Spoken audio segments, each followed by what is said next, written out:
ಆಗಿಲ್ಲ. ಈಗ ಇಡಿದ ಬಗ್ಗೆ ಇನ್ನ ಕೋರ್ಟ್ ತೀರ್ಮಾನ ಆಗ್ತಾ ಇದೆ, ಇವತ್ತಿಂದ ನಡೀತಾ ಇದೆ, ನೋಡೋಣ ಏನಾಗುತ್ತೆ. ಮತ್ತು ಈ ಬಿ ರಿಪೋರ್ಟು ಕೂಡ ಕೋರ್ಟಲ್ಲಿ ಸ್ಕ್ರೂಟ್ನಿ ಖಂಡಿತ ಆಗ್ತದೆ. ಅಲ್ಟಿಮೇಟ್ಲಿ ಸತ್ಯ ಹೊರಗೆ ಬಂದೇ ಬರ್ತದೆ. ಇಷ್ಟಂತೂ ಸಿದ್ಧ ಆಗಿದೆ. ಕೇವಲ ಸಿದ್ದರಾಮಯ್ಯ ಅಲ್ಲ, ಹಲವಾರು ಜನ ಈ ಥರ ಎಕ್ಸ್ಚೇಂಜಲ್ಲಿ ಪ್ರಮುಖ ಸೈಟ್ಗಳನ್ನು ತಗೊಂಡು ಸಾವಿರಾರು ಕೋಟಿ ರೂಪಾಯಿ ಅವೈಲೇಬಲ್ ಆಗಿದೆ ಕೂಡ. ಮತ್ತು ಎಲ್ಲವೂ ಸರಿ ಇದ್ದರೆ ಇವ್ರು ಯಾಕೆ ಸೈಟನ್ನು ವಾಪಸ್ ಕೊಟ್ಟರು ಅನ್ನುವಂಥ ಪ್ರಶ್ನೆಗೆ ಮುಖ್ಯಮಂತ್ರಿಗಳು ಉತ್ತರ ಕೊಡಬೇಕು. ನೋಡಿ, ಯಾವುದೇ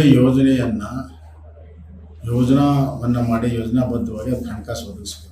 ಯಾವುದೂ ಇಲ್ಲದೆ ಕೇವಲ ರಾಜಕೀಯ ಲಾಭಕ್ಕಾಗಿ ಮತಗಳನ್ನು ಗಳಿಸೋ ಸಲ ಮಾಡಿರುವಂಥ ಯೋಜನೆ, ಪೂರ್ವ ತಯಾರಿ ಇಲ್ಲ. ಹೀಗಾಗಿ ಈ ಗ್ಯಾರಂಟಿ ಯೋಜನೆಗಳು ಕುಂಟುವಂಥದ್ದು ಭಾಳ ಸಹಜ. ಗೃಹಲಕ್ಷ್ಮಿ ಅತಿ ಹೆಚ್ಚು ಹಣ ಹೋಗುವಂಥದ್ದು 54,000 ಕೋಟಿ ರೂಪಾಯಿದಲ್ಲಿ. ಅದನ್ನು ಒಂದು 2-3 ತಿಂಗಳು ನಿಲ್ಲಿಸಿಬಿಟ್ರೆ ಬೇಕಾದಷ್ಟು ಹಣ ಉಳಿತಿದೆ ಅನ್ನೋಂಥ ಲೆಕ್ಕಾಚಾರ ಹಣಕಾಸಿನ ಇಲಾಖೆ ಇತ್ತು. ಹೀಗಾಗಿ ಗೃಹಲಕ್ಷ್ಮಿ ಯೋಜನೆಗೆ ಗ್ರಹಣ ಹಿಡಿದಿದೆ. ಇದು ಇವತ್ತಿಂದಲ್ಲ, ಬಂದಾಗಿನಿಂದ 3-4 ತಿಂಗಳಿಗೊಮ್ಮೆ ಯಾವಾಗ ಕೊಡೋದು, ಇಲೆಕ್ಷನ್ ಬಂದಾಗ ಮಾತ್ರ ಕೊಡ್ತಾರೆ. ಎಲೆಕ್ಷನ್ನಲ್ಲಿ ನಾಳೆ ಪೋಲಿಂಗ್ ಅಂದರೆ ಹಿಂದಿನ ದಿವಸ ಹಾಕಿದರು. ಲೋಕಸಭಾ ಎಲೆಕ್ಷನ್ ನಾಳೆ ಪೋಲಿಂಗ್ ಅಂದರೆ ಹಿಂದಿನ ದಿವಸ ಹಾಕಿದರು. ಇದು ರಾಜಕೀಯ ಅಸ್ತ್ರವಾಗಿ ಬಳಕೆ ಮಾಡ್ತಾ ಇದ್ದಾರೆ. ಇಲೆಕ್ಷನ್ ಕಮಿಷನ್ ಸುದ್ದ ಕಣ್ಣು ಮುಚ್ಕೊಂಡು ಕುಂತಿರುವಂಥದ್ದು ಒಂದು ದೊಡ್ಡ ವಿಪರ್ಯಾಸ. ಅಧಿಕೃತವಾಗಿ ಮತದಾರರಿಗೆ ಲಂಚ ಕೊಡುವಂಥ ಕೆಲಸ ಈ ಯೋಜನೆಗಳು ದುರ್ಬಳಕೆ ಆಗ್ತಾ ಇದೆ. ಇಷ್ಟಾದರೂ ಕೂಡ ಎಲೆಕ್ಷನ್ ಕಮಿಷನ್ ಕಣ್ಣು ಮುಚ್ಕೊಂಡು ಕೂತಿದೆ.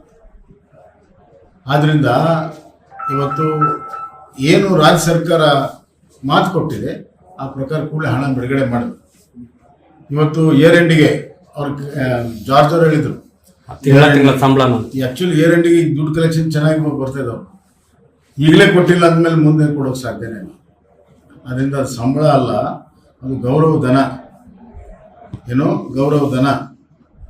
ಇವತ್ತು ನಿಮ್ಗೆ ಏನಾದ್ರೂ ಆ ಹೆಣ್ಮಕ್ಳ ಬಗ್ಗೆ ಗೌರವ ಇದ್ದರೆ ಆ ಗೌರವಧನ ಬಿಡುಗಡೆ ಮಾಡಿ.